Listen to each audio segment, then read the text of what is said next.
नमस्कार, हम हैं सुमित द्विवेदी पवन और आप देख रहे हैं भोजपुरी बचाओ। चैनल का नाम है भोजपुरी बचाओ, लेकिन बात भोजपुरी में नहीं करेंगे। भोजपुरी में इसलिए बात नहीं करेंगे कि भोजपुरी के दो योद्धा हमारे साथ बैठे हुए हैं और ये लोग अपने अपने क्षेत्र में महारत हासिल किए हुए हैं।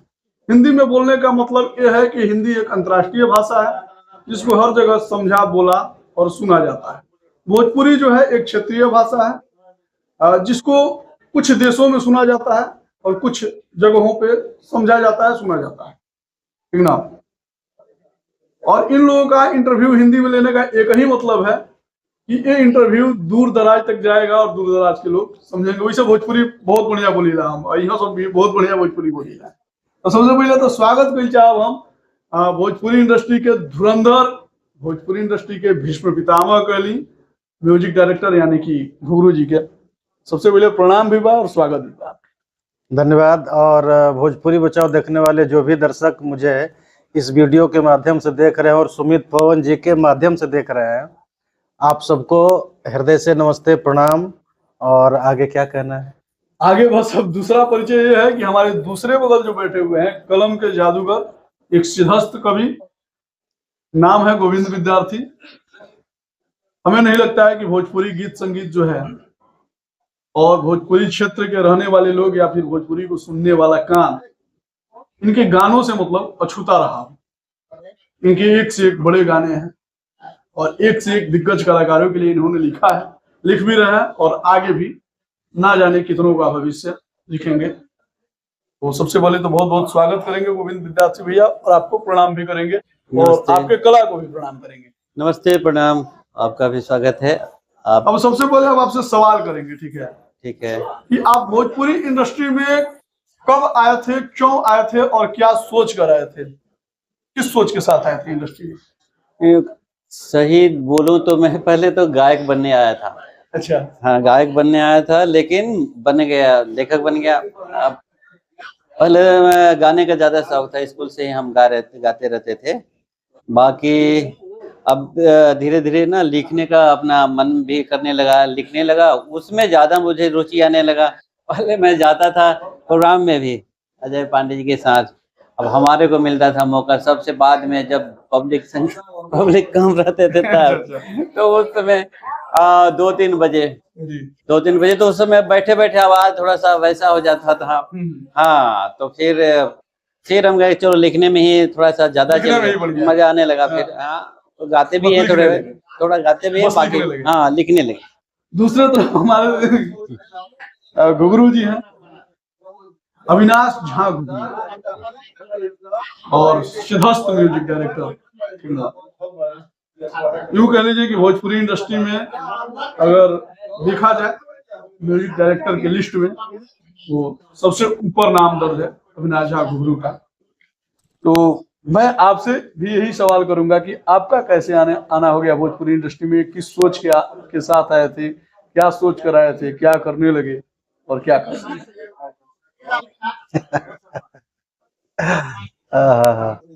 यही मीठा सवाल आपसे भी करूंगा मैं। बिल्कुल पहले मैं अपने बारे में बता लीजिए।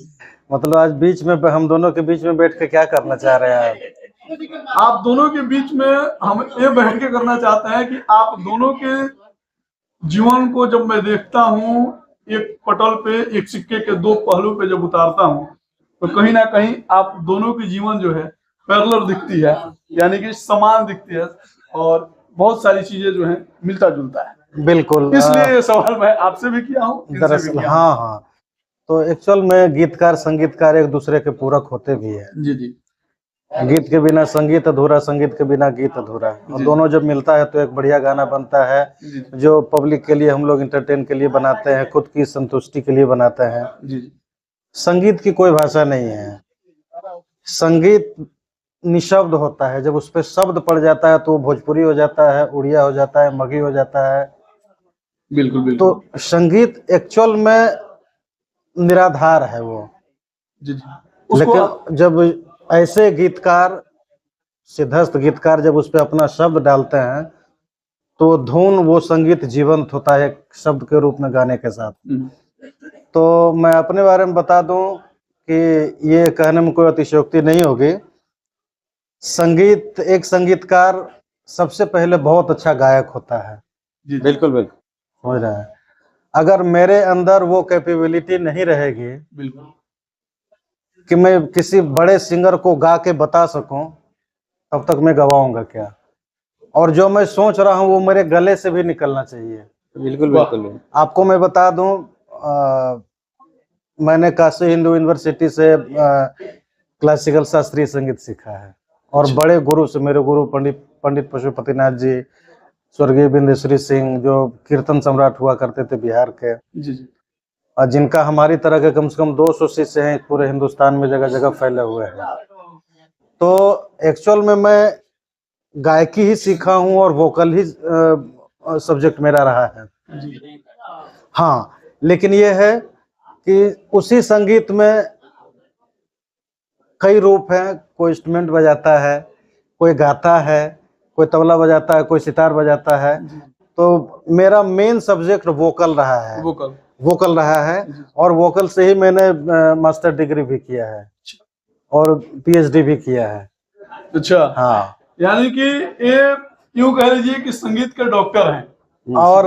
और एक बात आपको बताऊं, मैंने भोजपुरी पे 6-7 साल रिसर्च भी किया है। मुझे फेलोशिप मिलता था गवर्नमेंट की तरफ से, और बड़े सीनियर लोगों के अंडर में रह के, पंडित हरिराम द्विवेदी जी के अंडर में रह के, राष्ट्रीय कवि बनारस के हुआ करते थे पंडित चंद्रशेखर मिश्रा जी के अंडर में रह के। तो इन लोगों के साथ रह के सानिध्य में कुछ बहुत सारा कुछ सीखने को, सुनने को मिला है।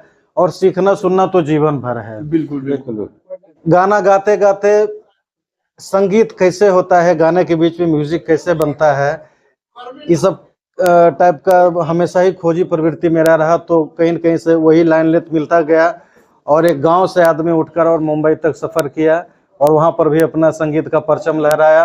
और आज आपके साथ भोजपुरी बचाओ पर हम लोग बात कर रहे हैं। अच्छा, साथ में हमारे जो गोविंद विद्यार्थी भैया बैठे हुए हैं, तो जैसे कि आपने बोल दिया कि आप गायक बनने के लिए आए थे, गीत भी लिखना शुरू किए, बाद में कहे कि समय नहीं मिल रहा है तो अब गीतें लिखेंगे। तो गीतकार और गायक एक सिक्के के दो पहलू होते हैं। बिल्कुल बिल्कुल जब आप गायक बनने के लिए आए थे, अचानक से आप गीतकार बने, तो कई लोग तो ये सोचते होंगे कि अच्छा गीत जो होगा वो ये खुद गाता होगा, जो छट जाता होगा वो हमको गवा रहा है।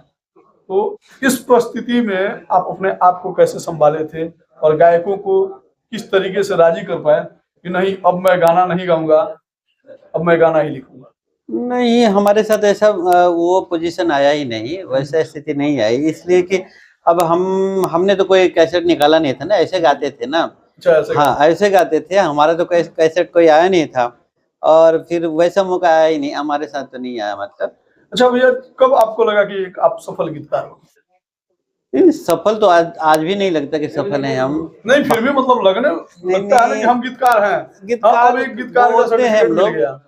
नहीं, गानों को अगर पसंद करते हैं लोगों को प्यार मिलता है। देखिए, संतुष्टि तो होता नहीं है, अभी भी अपने मुझे गाने पे संतुष्टि नहीं होता है। मुझे अपने पुराने गाने जो इससे पहले जो लिखता हूँ, लगता है कि वो थोड़ा ठीक लिखा हुआ था, अब मैं अच्छा नहीं लिख रहा हूँ, मतलब खुद में हम संतुष्ट नहीं रहते हैं मतलब। अच्छा। हाँ, लेकिन फिर भी किस गाने से पहली बार आपको संतुष्टि मिली कि थोड़ा ये ठीक हो गया है?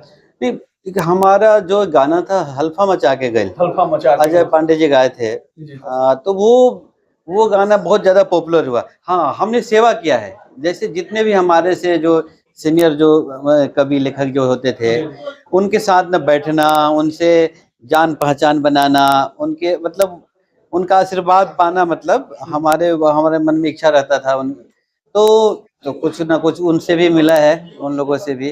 हाँ, और ये अभी भी जारी अच्छा, है। जब हम बैठे हुए थे ना आप लोगों के साथ, मतलब कुछ देर आपके साथ बिताया, कुछ देर घुंघरू भैया के साथ बिताया, तो आप दोनों को मैं ऑब्जर्व कर रहा था, ठीक है। फिर ऐसा लगा ना कि आप दोनों की जो है जर्नी जो है कहीं ना कहीं मतलब मैच करती है। तो इसलिए मैं सोचा कि एक बार तो मतलबी भैया का और घुंघरू भैया का एक साथ हमने इंटरव्यू किया था, काफी अच्छा चला था भोजपुरी बचाओ, ठीक ना। फिर पुनः आज मैं जो इंटरव्यू कर रहा हूँ वो गोविंद विद्यार्थी भैया और घुंघरू भैया के साथ कर रहा हूँ, यानी कि अविनाश झा घुंघरू, और इनको संगीत का डॉक्टर भी कहा जाता है, तो डॉक्टर अविनाश झा घुंघरू इनको बोला जा सकता है। तो आप दोनों के साथ मैं इंटरव्यू कर रहा हूँ। मैं ये जानना चाहता हूँ कि आप दोनों की जो कॉम्बिनेशन है, ठीक है, कि पहली बार इंडस्ट्री में कब आई थी? पहले तो मैंने इनके लिए कुछ गाने भी लिखे थे। अच्छा, जब हाँ। ये भैया गाते थे। हाँ, इनके लिए गाने भी लिखे हमने। वो गाने बड़े अच्छे गाने बने थे वो। हम्म, जब मैं वेब कंपनी में हुआ करता था जी। तो उस कंपनी में इनका कई एल्बम में गाया हुआ भी। और उससे पहले भी इन्होंने पवन सिंह जी के लिए म्यूजिक भी दिया था।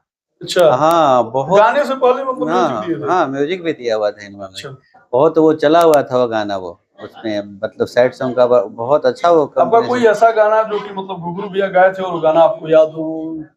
इनके साथ वो गाना था, वो फिल्म में भी इन्होंने खेसारी के फिल्म में भी वो गाना वो डाला वो। आइल बा प्यार के मौसम तो बहिया में आ जाए जानम। ये बड़ा मुश्किल गाना था लिखते समय, क्योंकि इसके मुखड़े बहुत लंबा था, मतलब फिर बड़ी मेहनत किया इनके, और बड़ा मजा आया। एक और भी गाना था जो इनके लिए लिखा गया, वो बहुत अच्छा लगा, हमको भी अच्छा लगता है वो गाना। बढ़ गई दूरियां, क्या थी मजबूरियां, गम तो चुपके से खुशियां चुरा ले गया, कुछ मेरा ले गया, कुछ तेरा ले गया। ये ट्रेन में हम लोग लिखे थे, जा रहे थे दिल्ली, फिर यहाँ। ये बहुत अच्छा गाना था थोड़ा। तो ये था इनके साथ। बाकी भैया के साथ एक हम लोगों ने पवन सिंह जी का छठ का एल्बम किए थे। अच्छा, हाँ, वो गाना भी बहुत सदाबहार है, और हम बड़ा खुशनसीब हैं कि उसके संगीत घुघरू भैया दिए थे। हाँ, उस गाने का वो धुन को भी बनाया हर बार उन्होंने। वो गाना छठ में बजता है और वो बार आजीवन बार। अमर गाना है। कौन सा गाना है भैया? बदरी चीर के बहरी आई ये तो देवदर बदरी चीर के बहरी आए, देवदर से अपन दिखलाए, कि चढ़ के आए है सूरज देवरात, कैले बाड़ी छठ बरतिन जोहत बाड़ी बाट, उगी है सूरज देवहाली पटना के घाट। ये बड़ा हिट गाना है भैया के साथ अपना। जब भैया गुरु भैया आप बड़े मुस्कुराए हैं इस गाना को लेके, आखिर क्या ऐसा वाकया था कि आपको हंसी छूट गई? हंसी नहीं छूट रही है, बहुत अच्छा लग रहा है। ये अच्छा, बहुत सुरीले राइटर हैं। जी, बहुत कम ऐसे गीतकार हैं जो कि सुर में गाते हैं और मीटर में लिखते हैं। जी। सुर में गाना और मीटर में लिखना एक सफल गीतकार का एक संपूर्ण परिचय हम समझते हैं, उनकी काबिलियत। तो गोविंद भाई तो बहुत ही कमाल के राइटर हैं और ये गाते भी बहुत अच्छा हैं। अच्छा भैया, आपका कोई ऐसा गाना जो मतलब आपको याद हो? मेरे बहुत सारे गाने थोड़ा हैं, कोई गाना एक दो गाना नहीं है। एक गाना मैं कोई लगातार गाता ही रहता हूँ और इधर बीच तो मैं लगातार गा रहा हूँ। अच्छा, इधर बीच मैंने करीब 50 गाना 2 महीने के अंदर गाया है। कोई एक गाना गुनगुना दीजिए। बहुत कौन सा गाना सुना? कोई गाना एक गुनगुना दीजिए, जैसे अपना गाना। मैंने किस तरह का कोई ऐसा गाना, देखिए मैं वही बता रहा हूँ, मुस्कुराइए। कोई ऐसा गाना जो कि मतलब आपको लगता है कि ये पब्लिक सुनाना चाहिए और पब्लिक सारे गाने पहुंच नहीं पाई है? सारे गाने अच्छे हैं और दरअसल मैं अपने लिए गाता हूँ। जी, मुझे इससे मतलब नहीं है कि मैं गा रहा हूँ तो उसको कितने लोग देखेंगे, कितना व्यू उसका आएगा। व्यू नहीं आएगा तो मैं डिप्रेस हो जाएगा, ऐसा कोई मकसद मेरा नहीं होता है। मुझे जिस गाने को गाने में तसल्ली मिलती है वो मैं गाना अपने लिए गाता हूँ, खुद सुनता हूँ। और मुझे सुनने वाले भोजपुरी के कलाकार हैं, वो जानते हैं कि ये गाते हैं तो हम लोग के लिए एक मसाला मिलता है। एक तसल्ली वाला गाना सुना। और एक दो ऐसा गाना नहीं, ये सैकड़ों ऐसे गाने हैं जो मेरे गाए हुए एल्बम के सारे गाने कभी पवन जी ने, खेसारी जी ने, बहुत सारे कलाकार लोगों ने गाया है। अच्छा, एक दो गाना ऐसा गाना नहीं, गुनगुना दीजिए। ये इनका ही गाना लिखा हुआ था, वो जानम एल्बम का गाना था। इधर बीच का बहुत सारा गाना है, मैं सुनाता हूँ अभी जो ये शब्द। बढ़ गई दूरियां, क्या थी मजबूरियां, गम तो चुपके से खुशियां चुरा ले गया, कुछ तेरा ले गया, कुछ मेरा ले गया, कुछ तेरा ले गया, कुछ मेरा ले गया। हाँ, क्या बात। अच्छा गोविंद भैया, आपको काफी समय से देखा जा रहा है, ठीक है, आपको काफी समय से देखा जा रहा है कि आप मतलब गाने जो है ना बहुत कम ला रहे हैं। बहुत कम, यूं कह लीजिए कि मतलब जो संख्या है ना गानों की आपकी गिनी चुनी हो गई है। ऐसा क्यों? पहले जो बैक टू बैक किसी भी पोस्टर पे देख लीजिए, किसी भी कैसेट के रैपर पे देख लीजिए, गोविंद विद्यार्थी, गोविंद विद्यार्थी, गोविंद विद्यार्थी। वो गोविंद विद्यार्थी अचानक से इतने चूजी कैसे हो गया और इतना कम गाने, मतलब हमको लगता है कि बहुत मतलब मुश्किल से आपके गाने सुनने को मिलते हैं, या फिर दर्शकों को भी। ऐसा क्या कारण रह गया? नहीं, अभी तो बीच में थोड़ा समय परेशान था, वैसे मैं अपनी परेशानी सबको बताता नहीं। जी जी बिल्कुल। बीच में तो अपना था, कुछ फैमिली मैटर था, कुछ परेशान था, एक तो वो हो गया, फिर कोरोना आया। ऊपर से क्या है ना, पहले काम के लिए लोग ना दिल्ली भागते थे, जी जी और आजकल न जो ज्यादा जो काम हो रहा है, बीच में फिर मुंबई में होता था काफी काम, अभी भी मुंबई तो आगे है ही। बिल्कुल बिल्कुल। तो अभी अब पटना चला गया काम, बनारस चला गया, और हम रह गए दिल्ली। हमारे बच्चे परिवार दिल्ली में रह गए। दिल्ली में अगर जो देखा जाए तो अब उस ढंग के अपने हम लोग को भोजपुरी का जो टेस्ट चाहिए अब वो मिल नहीं रहा है, और वो गायक से भी दूरी बढ़ते चला गया। वो फिर वो लोग कहीं और हैं, उनके आगे पीछे बहुत सारे लोग लगे हैं, अपना मेहनत करने वाले जो भी हैं, या जो जैसे भी जो फिर भी भी वो धाकड़ कमबैक फिर कब हो रहा है? आने वाले टाइम में होना चाहिए। ये 24 तो होना चाहिए 24 में मतलब कमबैक कर रहे हैं। यूं कह लीजिए कि मतलब जिनके गानों पे लोग झूमते थे, थिरकते थे, ठीक है, नाचते थे, कभी रोते थे, कभी हंसते थे, कभी मुस्कुराते थे, ठीक है, फिर उसी अंदाज में गोविंद विद्यार्थी जी के कलम से लिखे गीत पे फिर आप लोग थिरकने के लिए तैयार हो जाइए, फिर रोने के लिए मजबूर हो जाइए, फिर मुस्कुराने के लिए तैयार हो जाइए, क्योंकि हर तरीके के गाने गोविंद विद्यार्थी जी के आप लोगों के बीच आ रहे हैं। जब गुरु भैया एक चीज आपको भी देखा जाए जी। इन दिनों आपके भी जो गाने हैं ना, पहले जो क्या था कि फिल्में ज्यादा बनती थी, ज्यादा गाना आपको आपका दिखने को मिलता था। इन दिनों मतलब वही गायक गाते हैं, लेकिन एल्बम में वो टेस्ट जो है ना, ठीक है, जो आप लोगों को आता था, जो आज के आप लोग 5 साल पहले 2 साल पहले आप लोग बना के छोड़ दिए हैं, 2 साल पहले का 3 साल 4 साल पहले, ठीक है, वो भी टेस्ट आज के गानों में नहीं मिलता है। फिर भी आप लोग मतलब उन लोगों के साथ काम क्यों नहीं कर रहे हैं जिससे मतलब टेस्ट मिल पाए मार्केट को? फिर जो फ्लेवर पहले आप लोगों के गीतों से आते थे, जो मजा आता था, जो सुगंध आता था, एक देसी कहावत है जो एक मस्ती आती थी, वो अब नहीं मिलती है गानों में। कि जितना चीनी डालेंगे उतना मीठा होगा, जितना शक्कर डालेंगे उतना मीठा होगा। तो स्वाभाविक रूप से फिल्म के गानों में बहुत ज्यादा टाइम देके गाने को स्टोरी के हिसाब से, पब्लिक को ध्यान में रख के, हीरो को ध्यान में रख के, सिंगर को ध्यान में रख के, गीतकार को सिचुएशन सुनाया जाता है, क्योंकि इस समय फिल्मों की क्वांटिटी बहुत कम है, कम हो गई है। मुझे याद है कि मैंने 12, 13, 14, 15 तक हार्डली, मतलब जो फिल्मों के बनने की स्पीड रही, मैं 3 साल में 36 पिक्चर किया हूँ, आप सोच सकते हैं। उस वक्त मतलब घुंघरू जी को छोड़ के कोई दिखता ही नहीं था। हाँ, तो अभी फिल्में कम बन रही है, गाने अभी भी अच्छे बन रहे हैं, अच्छे लोग बना रहे हैं, नए हमारे जो भी युवा कलाकार हैं भाई लोग, म्यूजिक डायरेक्टर, अच्छे गीतकार भी हैं, वो भी अच्छे लिख रहे हैं, उनके भी गाने हिट हो रहे हैं। अभी एल्बम फिल्म का कोई मसला रह नहीं गया है। एक छोटा सा सौभाग्य मेरा भी रहा है आपके साथ काम करने का, ठीक है। तनी सा लगा ली एल्बम एक आपने खेसारी लाल यादव जी का लिखा था, म्यूजिक किया था आपने, उसमें 5 गाने मेरे लिखे हुए थे, आपके लिखे हुए थे, ये संगीत आपने किया था। बताइए, आप सबसे बड़े छुपे रुस्तम तो आप निकले। मुझे क्या पता कि उस एल्बम के राइटर आप ही हैं, और आज भोजपुरी बचाओ का अभियान लेके आप भोजपुरी में कूदे, तो आपके लिए एक थैंक यू तो बनता है। उस एल्बम में 5 गाने मेरे लिखे हुए थे। अरे वाह, मैं बहुत सौभाग्यशाली हूँ कि इस अमृत काल में और इस स्वर्णिम पल में मैं पैदा हुआ हूँ और इस इंडस्ट्री का हिस्सा हूँ।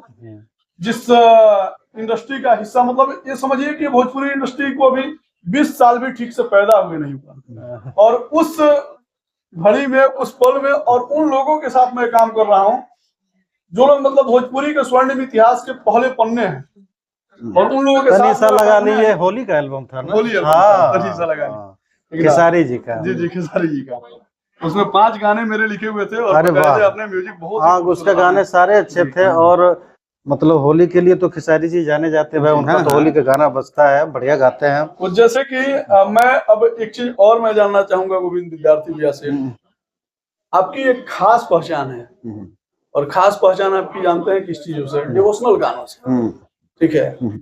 और डिवोशनल गानों में बहुत गानों में ऐसा लगता है कि लोग आपको देख लेगा तो बोले कि यही सिंगर है, लेकिन उसमें एक्टिंग भी करते हैं, आप नजर आते हैं। लिप सिंक मैच करता है। लिप सिंक मैच भी करता है। तो गोविंद विद्यार्थी भैया फिर मतलब उस तरीके का धांसू कमबैक, मतलब घुघरू भैया का म्यूजिक हो और आपके गीतों का मतलब आपके शब्दों का मतलब भरा मार हो उस गाने में, फिर एक कब देखने को मिलेगा, फिर एक कब सुनने को मिलेगा? देखिए होना तो चाहिए जल्दी, ऐसा होना हम चाहिए। आशा तो लगाए हुए हम कि 24 में ऐसा होना चाहिए, क्योंकि अब 23 में ज्यादा दिन तो बचा नहीं है। ठीक है, जब हम लोग अब इंटरव्यू कर रहे हैं तो 24 में हो जाना चाहिए ये ऐसा कुछ। बाकी तो एक्टिंग तो वो अभी तो एक्टिंग का तो नहीं बोल सकते, लेकिन गाने तो आना चाहिए।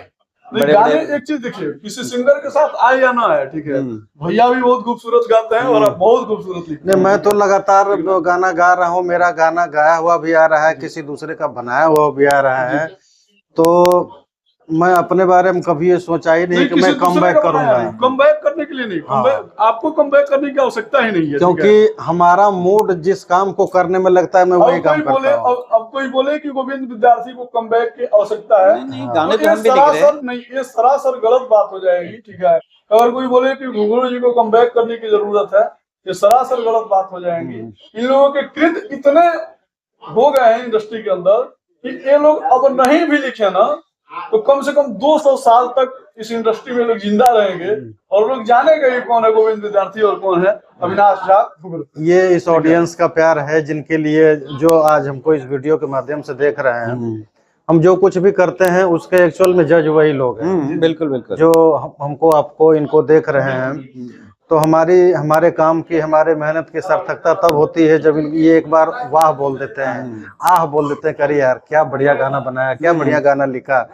तो हमारी मेहनत वहाँ पे सफल हम मानते हैं। हालांकि आपको बता दें कि हम लोग एक तिलक समारोह में आए हैं और अभी तिलकोत्सव जो है, ये भोजपुरी इंडस्ट्री के बहुत ही अच्छे कवि, हमारे बड़े भैया, हमारे गार्जियन, पिता तुल्य, ठीक है, गुरु मानता हूँ, मनोज मतलबी जी के सुपुत्र प्रिंस बाबू के तिलकोत्सव में हम लोगों की मुलाकात हुई।